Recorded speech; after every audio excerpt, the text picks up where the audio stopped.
kita ni, Allahumma ighfir lahum, Allahumma arhamhum, ya Allah ampunlah dosa mereka, ya Allah rahmatilah mereka. Kelebihan yang kita dapat. Dan juga tentulah ibadah orang yang berilmu lebih afdal, lebih baik berbanding dengan ibadah orang yang hanya beribadah tanpa ilmu. Bahkan terkadang orang yang ibadah tanpa ilmu, ibadahnya rosak, lalu dia pulang membawa dosa dan keletihan akibat dia tidak berilmu. Kita tengok kalau bulan puasa, sebahagian orang puasa tak tutup aurat, sebahagian orang puasa bercakap bohong, sebahagian orang yang puasa masih mencuri, sebahagian orang yang puasa tidak elak daripada maksiat. Dia buat ibadah tapi tanpa ilmu. Dia tak tahu yang perkara buruk yang dia duk buat tu, duk makan puasa dia. Maka akhirnya kata Nabi, dia tak dapat apa illal ju'a wal 'atash, kecuali lapar dan dahaga. Penat dia puasa, pahala tak ada, letih dia dapat. Di taqwa ni nak dapat dengan sebenar-benarnya ialah dengan berilmu, supaya bila dia ada ilmu, dia boleh tahu macam mana dia nak bertakwa kepada Allah. Orang perempuan contohnya, dia kena mengaji apa pakaian yang dia kena pakai. Lagu mana syarat pemakaian seorang muslimah, bila dia mengaji dia tahu dia pakai Masya Allah. Walau ibadah sunat dia sikit, tapi kerana dia menjaga kewajipan yang dituntut oleh Allah, dia adalah seorang orang yang hebat dan mulia. Berbanding dengan orang tak mengaji, dia pakai apa dia nak pakai, dia ikut suka dia. Dia tengok passion lagu mana kan. Passion belit 8 kali, dah belit 8 kali. Nampak tengkok ke, nampak telinga ke, dia peduli apa, ni passion. Saat artis keluar pakai baju pol kadut, dia pun pol kadut dari atas sampai ke bawah. Lalu je orang pakai tengok, walau tutup aurat tapi menarik perhatian. Oh ni, ramai orang perempuan dia tak dalami, dia tak perhalusi apa pakaian yang dibenarkan oleh Allah, oleh Islam kepadanya. Maka akhirnya dia, selama dia keluar pada rumah dia, selama dia duduk di luar pada rumah, orang lelaki yang bukan mahram tengok, dia duduk dapat dosa. Tuan-tuan. Tapi bila dia ada ilmu, dengan ilmu dia boleh menjaga diri dia, Masya Allah. Jadi kata Allah Subhanahu wa taala berdasarkan kepada para ulama, apa yang para ulama simpulkan tadi, kata Allah, kadzalika innama yakhsyallaha min ibadihil ulama. Demikianlah, hanya saja orang yang benar-benar takut kepada Allah adalah orang yang ada ilmu. Bila dia ada ilmu, dia takkan rasuah, dia takkan makan benda yang haram, dia takkan buat benda yang lok-lak, dia takkan guna harta orang lain dalam keadaan tidak berhati-hati kan. Tengok juru audit negara, audit perbelanjaan kerajaan tahun 2012, jam harga 100, beli dengan harga RM3,810. Maknanya ada di kalangan pegawai, penjawat awam yang diberi tugas tapi dia tak perhati elok-elok tu. Kira-kira bila dana ada, beli ya kan. Satu RM3,810. Bukan jam Rolex, bukan jam apa tuan-tuan, jam dinding. Beli 20 biji harga RM76,200. Tak boleh guna buat apa kecuali tengok dia pusing je. Oh, apa kata boleh connect dengan internet lah, boleh dengan satelit dan sebagainya, tapi tidak digunakan. Akhirnya ni, siapa nak tanggungjawab ni?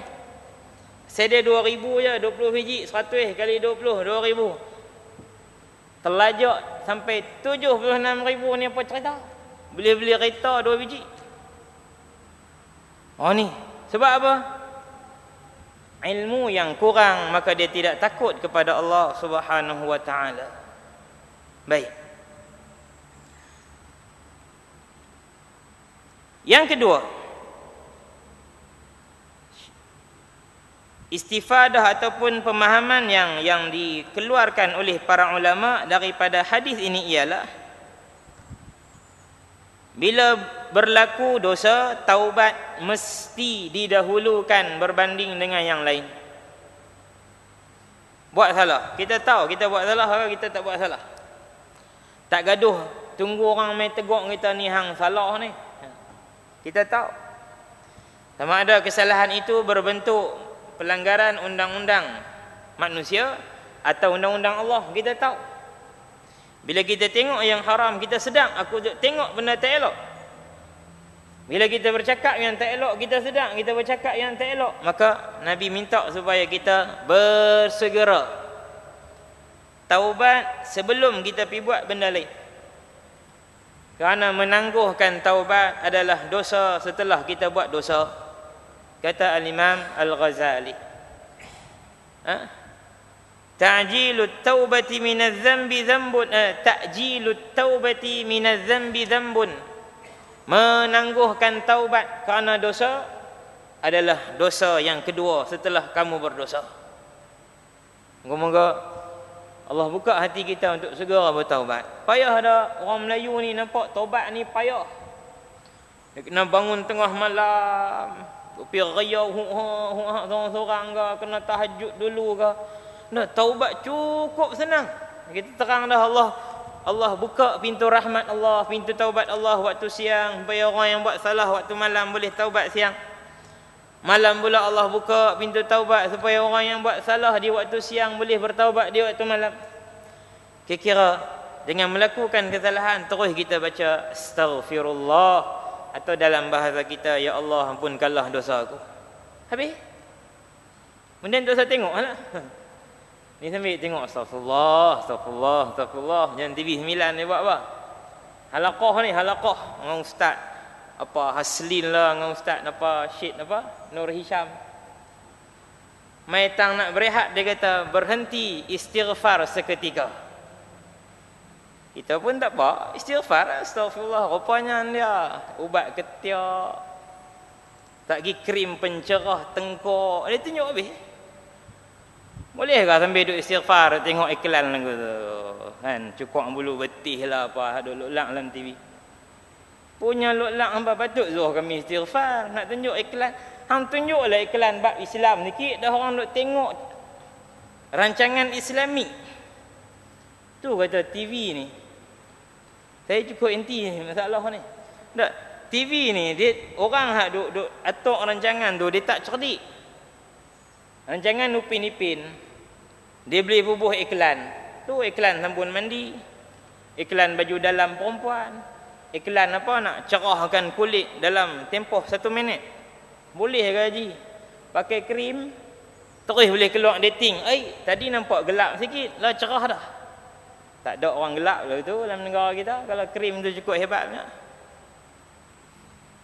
Sagi rancangan halaqah, tanyalah ustaz, celah tu iklan yang lelak. Iklan makan aiskrim sampai nak telondeh baju, apa cerita?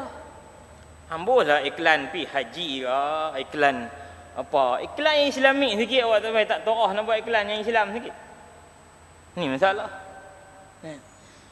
Lepas tu kalau ada rancangan sukan, amboh iklan tentang sukan, baju sukan ke, syarikat Al-Ihsan ke menyediakan baru kena tune. Ni budak tengok Upin Ipin tiba-tiba nak beli baju dalam. Mana boleh? Awak mak tumpang sekali tengok. Tak ada mak nak tengok. Ini masalah. Wayar putih kalau gimana tak tahulah orang yang jaga bab tu. Baik.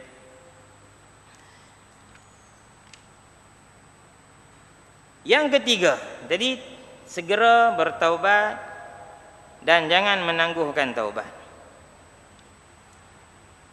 Astaghfirullah. Yang ketiga,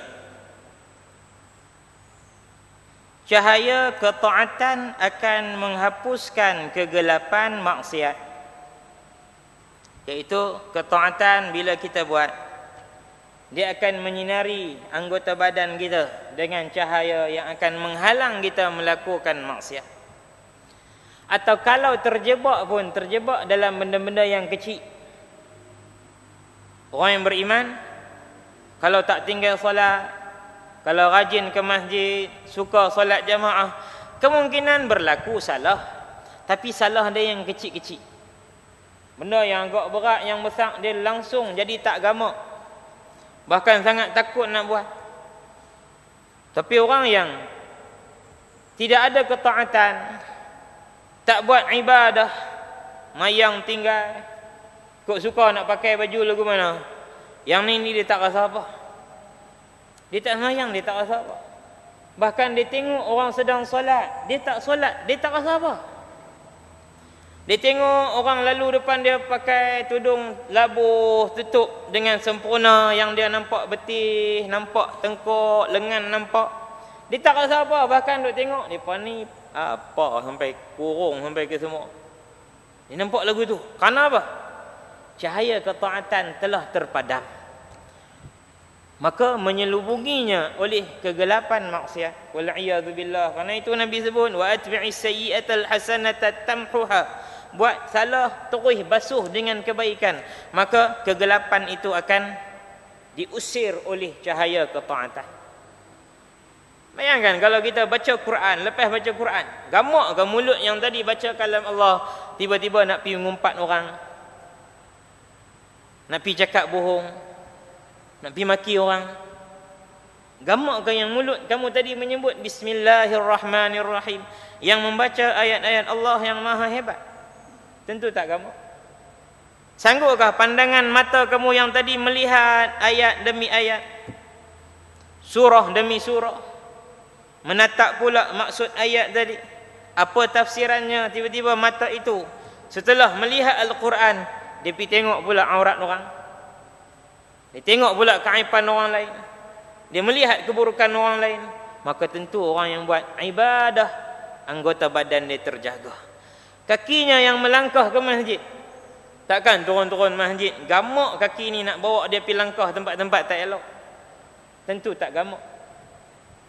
Tapi orang yang tak biasa dengan kebaikan, semua benda dia gamak buat.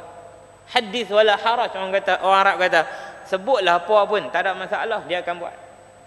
Wal iyadu billah. Sampai hari ni kita tengok dalam berita macam tu, dalam surat khabar, dalam internet, artis boleh melancung dengan kekasih dia sampai ke Myanmar, sampai ke Vietnam, sampai. Macam mana boleh berlaku macam tu? Pasangan kekasih melancung sampai ke Britain, 2 orang mereka. Kadang nak wayang sikit, bawa lah ahli keluarga 2-3 orang, awak halal ke? Cerita pula dalam media. Maka akhirnya bila cerita dalam media, pihak berkuasa agama tak kata apa, ni tak patut pergi keluar orang lagu tu, tak kata apa. Akhirnya orang lihat ni satu fenomena yang tidak mengapa. Bahkan kebebasan lebih terjamin bila keluar daripada sempadan Malaysia. Sana mana ada pegawai agama lah. Apa nak ligan kami? Tang ni je ada. Ni tuan-tuan. Kenapa boleh berlaku yang demikian? Tentulah jauh daripada ketaatan, jauh daripada Allah Subhanahu wa taala.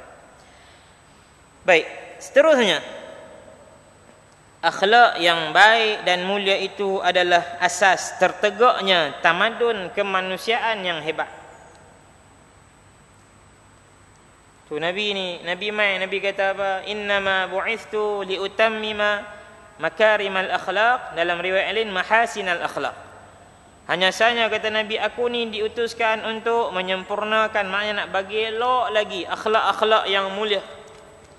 Peninggalan nabi-nabi yang lalu, yang ada lagi saki-baki dia diamalkan oleh sebahagian kecil masyarakat ketika itu. Maka aku datang nak bagi sempurna elok lagi. Kerana orang Arab waktu tu hak kuat menderma pun ada dalam duk sembah tokong dia tu. Duk sembah berhala, dia kuat derma. Dia tolong orang miskin, dia jamu orang yang kelaparan. Bahkan dia menyambut tetamu yang datang melakukan haji pada musim haji. Pakak berkelahi, kami nak jamu air Zam-Zam, kami nak tolong buh kelambu Kaabah, kami nak jaga tempat berehat. Ni di antara baqaya, kesan-kesan baik yang masih ada. Lalu datangnya Nabi SAW memuliakan, mengagungkan akhlak, bukan hanya dengan bercakap tetapi dengan peribadi, tingkah laku Nabi. Tingkah laku Nabi sendiri sehinggalah orang Arab semua, orang-orang Mekah menyatakan bahawa demi Allah dia adalah seorang yang baik. Bila rombongan Abu Sufyan pergi ke Rom, pergi ke Syam berniaga. Kebetulan Raja Rom ada di situ, Kaisar. Dia dengar kata ada orang Arab Mekah, Quraisy main berniaga kat tempat ni. Dia hantar pegawai dia, pengawal dia, panggil mereka main tak? Aku nak sembang dengan mereka. Abu Sufyan pun dah raja panggil. Masuk menghadap selalu. Dia dan kawan-kawan dia. Jadi tanya, adakah kamu Quraisy? Ya. Adakah kamu di kalangan pembesar atau orang bawahan? Ni nak tahu dulu, sebab orang bawah lalunya cakap agak betul. Tapi kalau ada jawatan sikit, dia nak jaga jawatan dia lebih daripada menjaga kebenaran. Dia nak tengok ni, Kaisar nak tengok. Baik. Kemudian dia tanya, macam mana ni kami duk dengar kelang kabut di Mekah ni? Ada seorang di kalangan orang hampa mendakwa jadi nabi lah apa lah. Cuba cerita tak, dia ni lagu mana? Abu Sufyan, dia ada can untuk dia tipu. Sebab yang ada dalam istana tu, dia dan kawan-kawan dia aja yang tahu, orang lain tak tahu. Dan kawan-kawan dia awak berani kata apa kalau dia tipu, kerana dia pembesar Quraisy.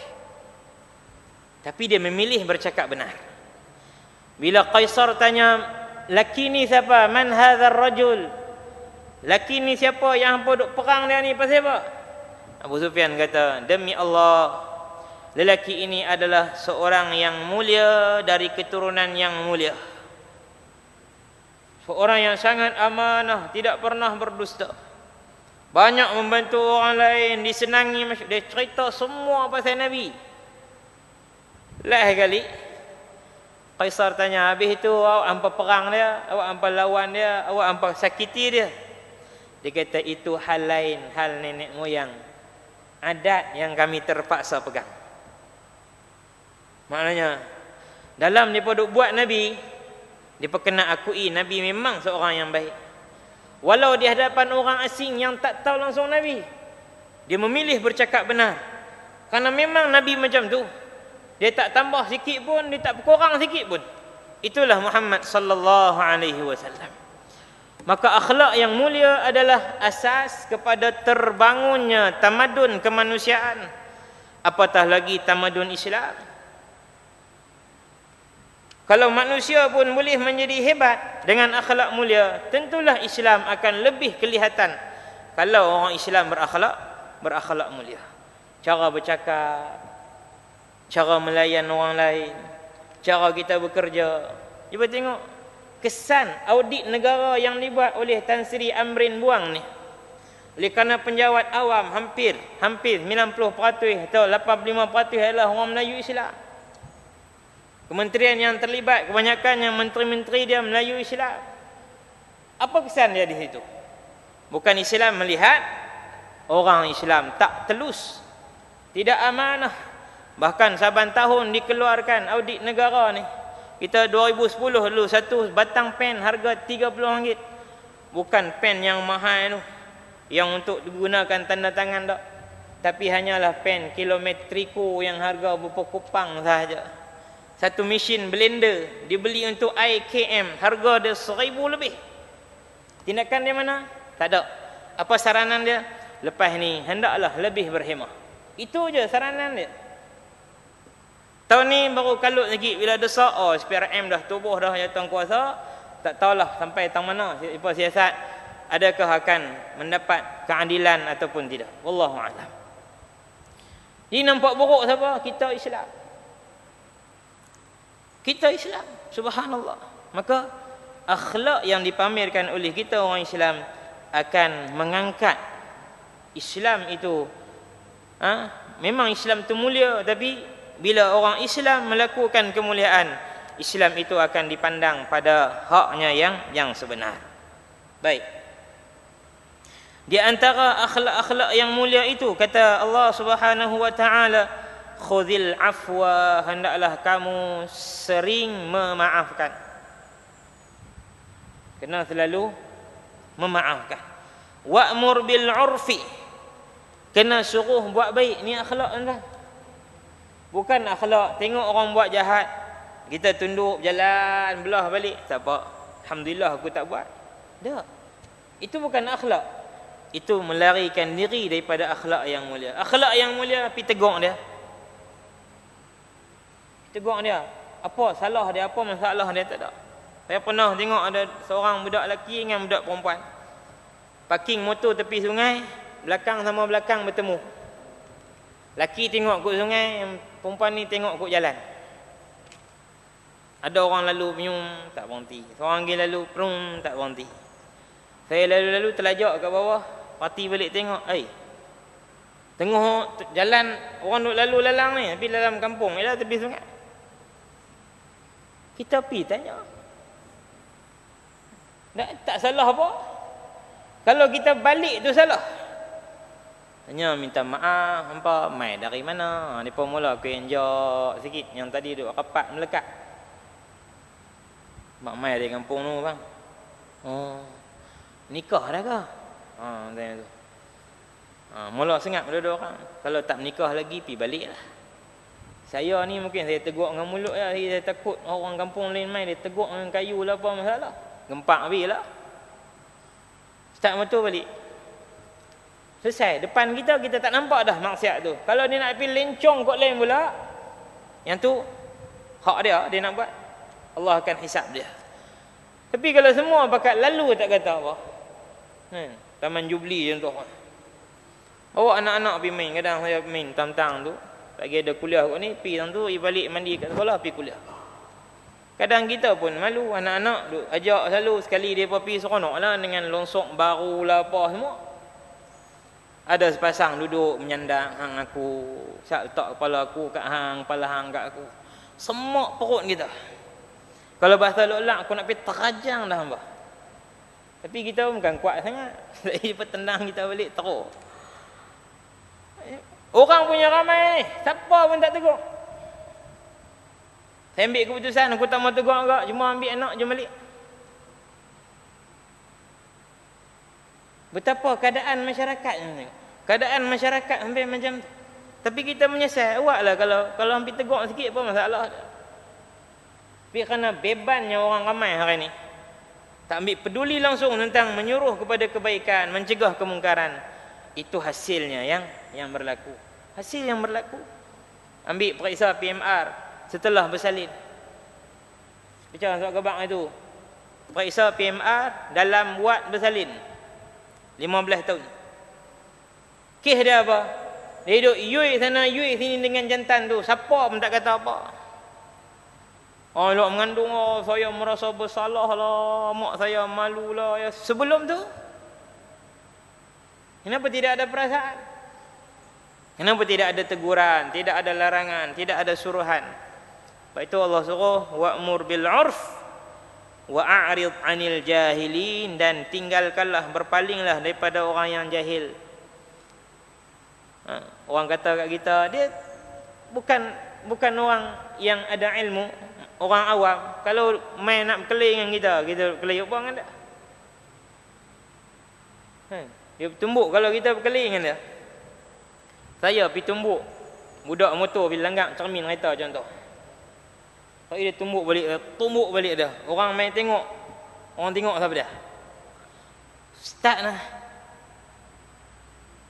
Start tumbuk orang. Orang kan nampak lagu tu. Dia tak tanya dah siapa langgar siapa sama dah. Dalam dia tolong sahabat tu dia nampak apa hang ni pergi tumbuk dia. Orang yang macam tu sabar berpaling. Saya 2 kali, 3 kali dah insiden kereta. Kali saya hentam orang, 2 kali orang hentam saya. Hak saya hentam tu pun dia marah saya. Hak hentam saya pun dia marah saya. Tak apalah saya hentam dia nak simpang sempat ni. Kan, konon nak pergi sana tu. Ada ayak tu. Kita laju datang kereta depan pergi berhenti. Kes tak mau masuk ayak ya Allah. Kalau ikut kita boleh marah, hang awak jalan lah, ayak awak boleh rosak kereta hang. Tak, dia pergi break. Kita kelang kabut, pum lenggak sikit, jatuh bumper. Dia pun tendang bumper dia, pum. Saya keluar dengan jubah putih apa semua, dia slow sikit. Kata awak tak tengok, kata, minta maaf. Saya tengok, tapi tak ada break.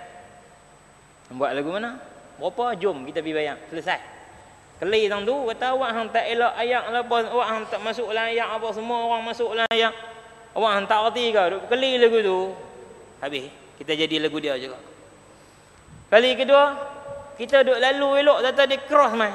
Gedebam belaga. Tengah nak pergi kuliah ni, tengah duk baru mengit tidur tahu muka dengan monyok apa semua. Keluar kereta. Pak cik tu mai. Oh, tak banyak mana pun. Saya nak break dah, tapi dah terlajak buat macam mana? Allah dah takdir dah. Tu. Pi guna takdir Allah terus hang tu cukup seronok. Macam orang kata buat macam mana takdir Allah harga minyak naik 2 lebih kurang tu. Tak boleh nak kata apa dah. Kan? Macam mana Allah dah takdir dah. Nak kata apa lagi? Masuk dalam kereta, jom pergi balai pak cik. Kita pergi kereta, pergi report lah kereta, pak cik tak boleh bayar. Kereta dia pun nak cover insurans kita tak boleh. Itu saya tu. Orang ikut hati nak gocoh dululah. Apa? Duk kira takdir. Mampus buat salah takdir. Buat salah takdir.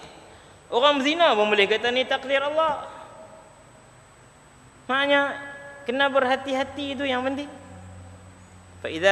Selepas kamu dah buat sesuatu, maka bertawakal kepada Allah Subhanahu wa taala. Jadi kira-kira kalau duk pilihan orang yang menimbulkan masalah kepada kita, kita akan tergolong di kalangan orang-orang yang jahil. Baik. Satu hari Nabi SAW berkata kepada seorang sahabat dia nama Uqbah bin Amir Al-Juhani. Ini seorang sahabat yang hebat, pahlawan Islam yang begitu gagah. Satu hari Nabi panggil dia, Nabi kata, "Ya Uqbah, ala ukhbiruka bi afdali akhlaqi ahli dunya wal akhirah." Dia punya Uqbah, mau tak aku bagi tahu kamu akhlak yang paling hebat yang dimiliki oleh penghuni dunia dan juga akhirat. Maknanya orang yang baik di dunia dan baik di akhirat memiliki akhlak macam tu. Kamu nak tak berakhlak macam tu? Kata Nabi SAW, pertama, tasilu man qata'aka, kamu sambung hubungan orang yang putuskan hubungan dengan kamu. Orang macam ni hebat. Dia buat salah dengan kita pergi minta maaf kat dia. Dia berkeli dengan kita, tak bersembang. Kalau ikut kira-kira bukan aku salah, hang kena minta maaf. Kita tunggu di rumah pun tak apa. Tapi kita ambil inisiatif pergi rumah dia, sembang. Mak oi, alah kecil je, anak je pun. Anak mengkeli, kita mengkeli juga, tak elok lah. Sambung balik silaturahim, walau dia yang memutuskan dengan kita. Itu Nabi SAW. Nabi tak heran dah, lepas Nabi buka kota Mekah, Nabi tak heran dah, berapa tahun hampa buat kat aku lagu ni, berapa tahun hampa buat kat aku lagu tu, hampa pedih habis barang dalam rumah bila aku hijrah ke Madinah. Nabi tak peduli dah yang tu. Terus Nabi nak supaya mereka masuk kepada Islam. Kalau Nabi nak catat, Nabi buka balik lembaran. Dulu aku tengah mayang depan Kaabah, siapa main letak belakang aku, panggil main depan. Yang hari tu Abu Jahal cabang dia cekik aku, dia main cekik, main tak, aku nak cekik balik. Yang pedih habis harta dalam rumah aku, main tak, bukan aku tak tahu, nu pak menakan aku tahu. Dia nampak seorang-seorang duk ambil. Nabi boleh panggil? Boleh. Mereka ini memutuskan silaturahim dengan Nabi, menzalimi Nabi, tapi Nabi yang sambung hubungan tersebut dengan mereka atas dasar Islam. Yang kedua, wa tu'ti man haramaka, dan kamu bagi kepada orang yang tak bagi kepada kamu. Bila dia berkuasa, dia tak bagi kat kita. Bila kita berkuasa, kita bagi kat dia. Oh, dia rasa lain. Terus dia akan menyesal. Tapi kalau kita buat sistem yang sama, oh, dulu hangpa tak buh jalan tar kampung aku no, hangpa jaga. Aku menang pula hak depan, aku korek jalan tar kampung hangpa. Ni ada hak denda sampai tahu tu. Tak usahlah siapa jadi pihak berkuasa, dia kena buat kerja dia. Tak usah duk ni tanda tang ni kampung warna apa, ni kampung warna apa, tak usah. Semua dia kena khidmat bila dia berkuasa. Wa tu'ti man haramak, kamu kena bagi kepada orang yang menghalang dan tidak memberi kepada kamu. Kan? Kita tak boleh ungkit dulu hang ingat tak hang kedekut dengan aku. Aku pergi minta sikit je. Lah, hang minta kat aku pula dah. Banyak benda itu berlaku. Kadang dulu kita nak hutang kawan kita 2-30 ringgit ya, dia punya act tak mau bagi. Bila dia terdesak ni mencari kita ada 2-300 nak pinjam tak. Kalau kita ungkit dia teruk. Dulu kena pinjam 30 bang ngedekut hang tak malu nak pinjam 300. Ada tak? Ambil kalau ada bagi. Kalau tak cukup bagilah pada kadar yang ada. Yang ketiga kata Nabi, wa ta'fu amman zalamaka, kamu maafkan orang yang menzalimi kamu. Dia zalim kita, dia tindas kita, tak payah tunggu dia minta maaf, kita maafkan dia. Itu yang terbaik, akhlak yang cukup mulia. Siapa-siapa pun dia akan berubah kalau orang buat macam dia, orang buat macam tu kat dia. Dia kedekut dengan orang, tiba-tiba orang sedekah kat dia. Pernah dalam satu cerita, himpunan cerita para awliya, seorang ni terkenal dengan bakhilnya dia, kedekut. Suatu hari bila ada seorang yang juga kaya, dia nak keluarkan sedekah dia, dia bagi dekat orang biasa, orang miskin ni sikit je. Kemudian dia nampak orang yang kedekut tu mai nak ambil juga. Dia ambil segenggam dinar yang banyak. Pum, dia kata, tak dah baju kamu, pum dia buat. Kau ni pun balik seronok, tak faham gini. Dia balik seronok, oh aku dapat banyak.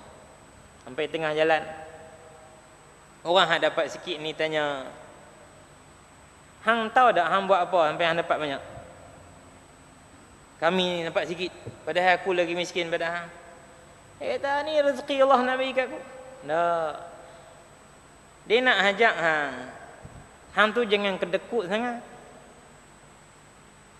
Dia boleh bagi kat kamu banyak, kenapa kamu tak boleh bagi kat orang lain sikit?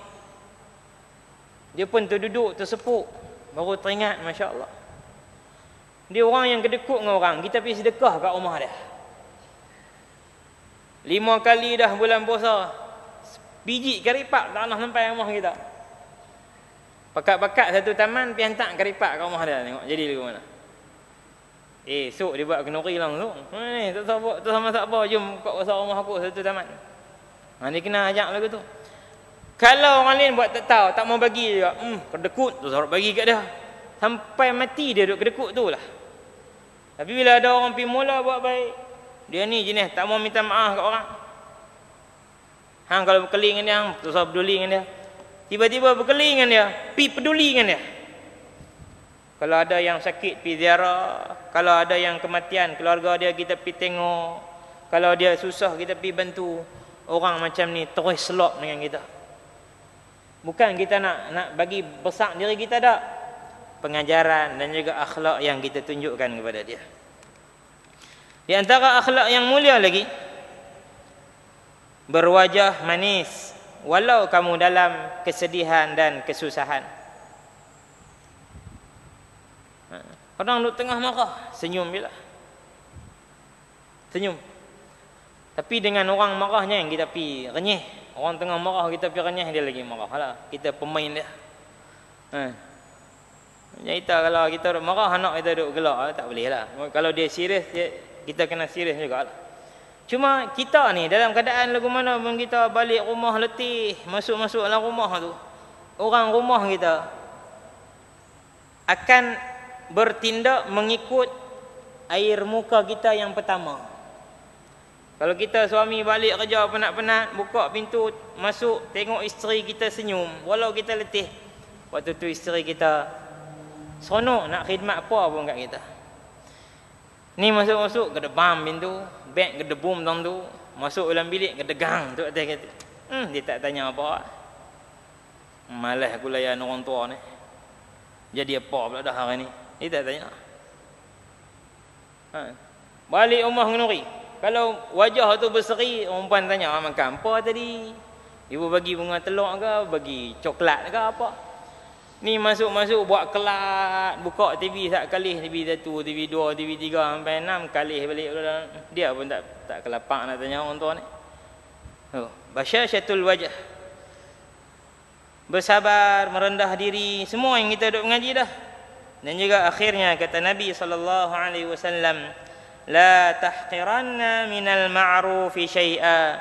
Jangan kamu memperkecilkan sesuatu kebaikan walaupun dia sedikit. Benda baik walaupun kecil, jangan perkecilkan dia, jangan tinggal.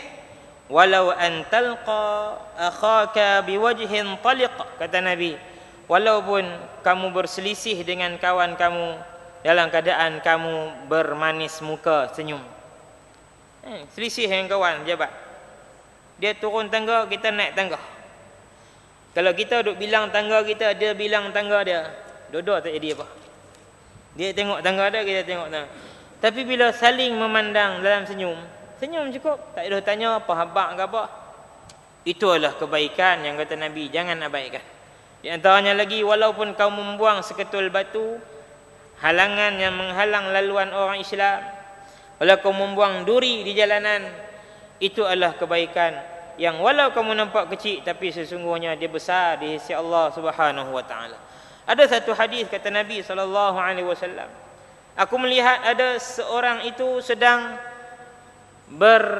berguling-guling dalam syurga. Yataqallabu, maknanya pi sana pi sini, berseronok main panjat tu, makan minum apa semua.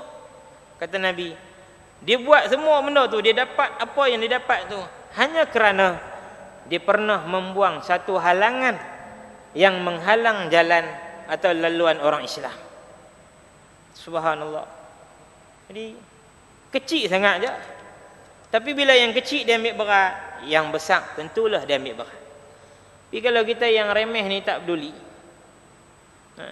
tengok batu tu elok, tak apalah, berhenti depan, pikirlah dengan kaki sat masuk parit. Ni dah elok tu elok sampai rumah. Tak kira orang kedua pun elok, orang ketiga, orang keempat hentam terbalik. Kalau orang yang pertama tu dia elok terus dia ambil buang, masya-Allah, kebaikan cukup besar. Jadi kena buat lagu tu. Sama halnya dengan lubang-lubang di jalan, kan? Kalau pihak berwajib JKR, depa kena tampung lubang tu, depa buat tugas depa dan depa dapat pahala cukup besar. Dan kalau kita jalan kampung contohnya tak boleh diselenggara oleh kerajaan, tu jalan kita buat. Carilah batu mana-mana pi tuang. Kan, daripada kereta orang duk terhenjut, dia boleh jalan elok, masya-Allah. Bayangkan kebaikan yang kita dapat. Walau berapa jam je kita bagi masa kita untuk tampung lubang-lubang yang ada. Baik. Jadi hadis ini moga-moga memberi faham kepada kita tentang pertama takwa kepada Allah. Nak jadi orang takwa kena ada ilmu. Yang kedua, bila buat salah kena segera taubat. Yang ketiga ialah kita kena berakhlak mulia. Kemudian tuan-tuan dan puan dirahmati Allah, kita kira-kira malam ni masuk pada malam kelima Zulhijjah.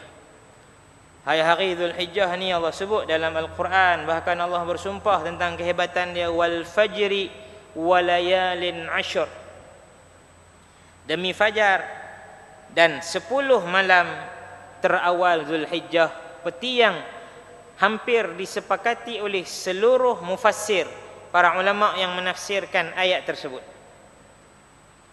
Yang kedua, Nabi SAW menyebut satu hadis yang dimuatkan oleh Imam An-Nawawi dalam kitab Riyadhus Salihin dan imam-imam hadis yang lain dalam kitab-kitab mereka. Kata Nabi, ma min ayyamin wal amalu fiha khairun wa ahabbu ila Allah. Tidak ada mana-mana hari yang kalau buat amalan kebaikan di dalamnya lebih Allah suka, lebih baik, lebih Allah cinta berbanding hari-hari yang lain. Sahabat bertanya, hatta al-jihadu fi sabilillah, adakah amalan itu lebih Allah suka berbanding berjihad di jalan Allah? Jihad ni ke kemuncak. Tapi kalau buat amalan pada hari-hari tersebut, amalan yang baik, Allah lagi suka.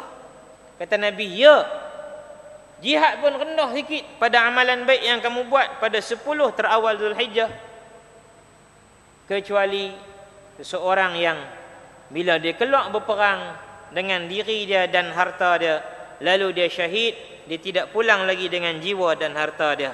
Yang ni nombor 1 punya duduk ranking teratas sekali orang yang syahid di jalan Allah.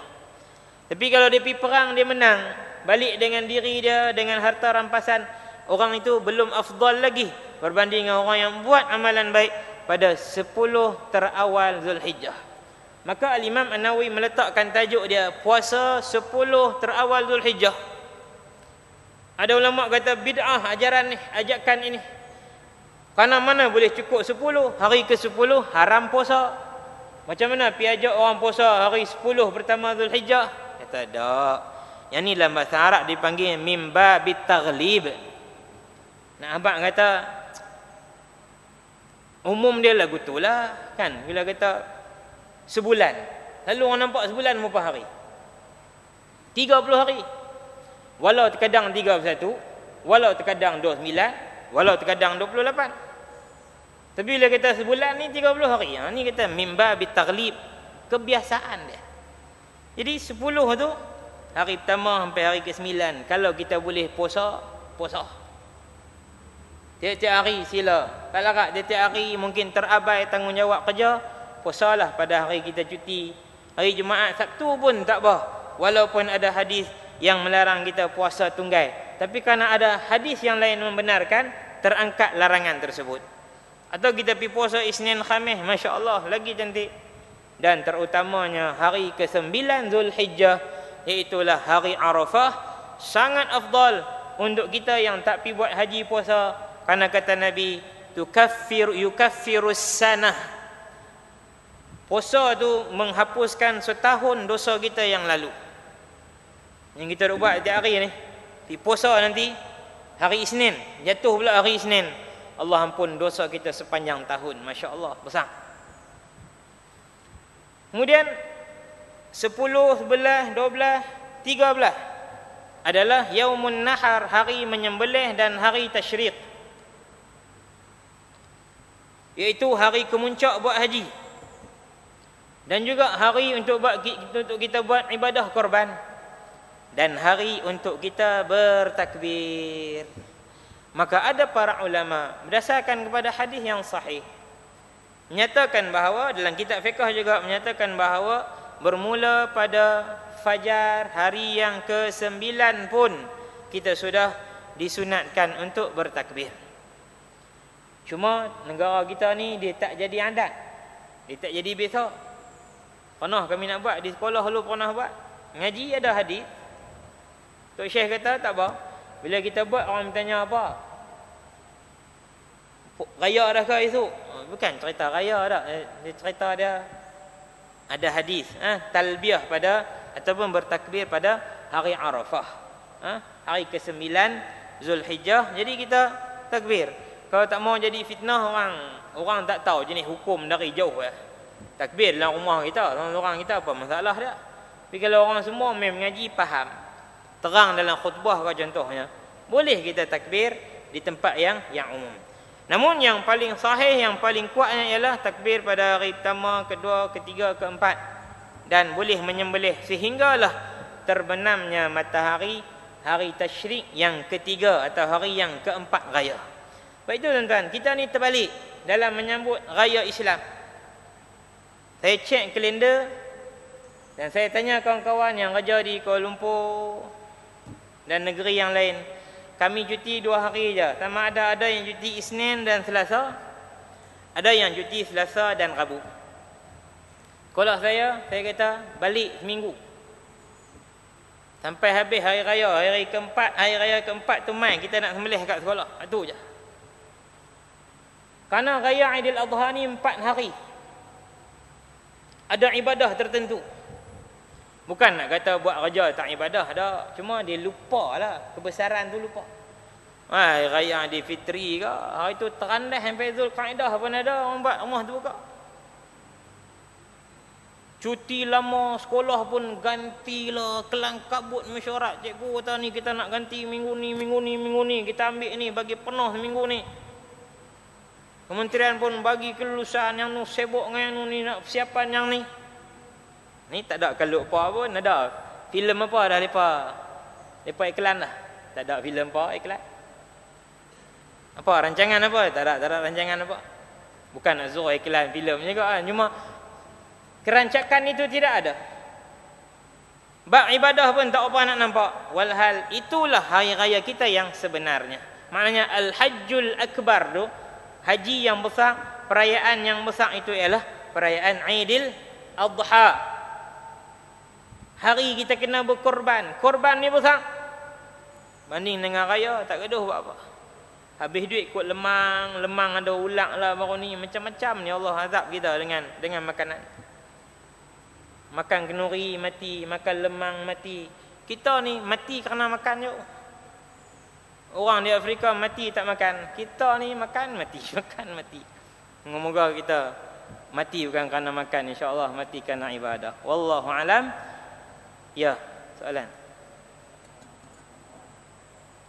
Oh, baik. Mungkin Tuan Haji dah umum dah. Apa mungkinlah war-warkan apa kami buat sekolah rendah tahfiz mutmainnah. Sekarang yang duk jalan ni sekolah menengah. Dah hampir 6 tahun dah, nak masuk tahun ke-6 dah, alhamdulillah.